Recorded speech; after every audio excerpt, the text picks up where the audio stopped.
Muthuselvam விதர்மன் YouTube சேனல்கள் அனைவருக்கும் என்னுடைய இனிய மாலை மற்றும் இரவு வணக்கம்.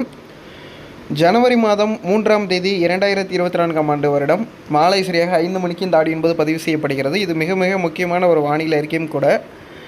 அதாவது வடகிழக்கு பருவமழை காலம் முடிவடைந்து குளிர்கால மழையுடன் இணைந்த வடகிழக்கு பருவமழை காற்று, அதாவது வடகிழக்கு பருவமழை 29ஆம் தேதி 30 31ஆம் தேதியோட கணக்கீடு என்பது முடிந்துவிட்டது.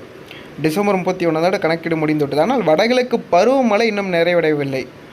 இந்த வடகிழக்கு பருவமழை இன்னும் தீவிரமாக தான் இருந்து கொண்டிருக்கிறது. இதன் காரணமாக வருகின்ற 6ஆம் தேதி 7ஆம் தேதி 8ஆம் தேதி 9ஆம் தேதி வாக்கில் தென் மாவட்டங்கள் தொடங்கி வட மாவட்டங்கள் தொடங்கி டெல்டா மாவட்டங்கள் தொடங்கி கர்நாடக எல்லையோர பகுதிகள், காவிரி நீர்பிடிப்பு பகுதிகள், அநேக தமிழகத்தின் 38 மாவட்டங்களிலும் பரவலாக கனமழையும், சென்னை, திருவள்ளூர், செங்கல்பட்டு மற்றும் புதுச்சேரி, காரைக்கால், கடலூர், நாகப்பட்டினம் உள்ளிட்ட மாவட்டங்களில் கனமழை முதல் மிக கனமழையும், தூத்துக்குடி மற்றும் திருநெல்வேலி, கன்னியாகுமரி மாவட்டங்களில் 6ஆம் தேதி முதல் 9ஆம் தேதி வரை கனமழையும் மிக கனமழையும் பெய்யும்.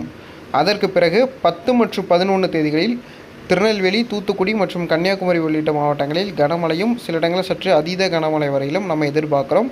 இது வாய்ப்பாக எடுத்துக்கொள்ளலாம். இதை கன்ஃபார்ம் பண்ணிவிட்டு நான் அப்டேட் பண்ணுறேன். இப்போதைக்கு நான் 6ஆம் தேதியிலிருந்து பார்த்திங்கன்னா கிட்டத்தட்ட நம்ம 13ஆம் தேதி வரைக்கும் இருக்கக்கூடிய மழைகளை கணித்திருக்கிறோம். இதில் 6 மற்றும் 7ஆம் தேதிகளில் மழை தீவிரமாக பெய்வதற்கு வாய்ப்பு இருக்கிறது. நன்றி, வணக்கம். தொடர்ந்து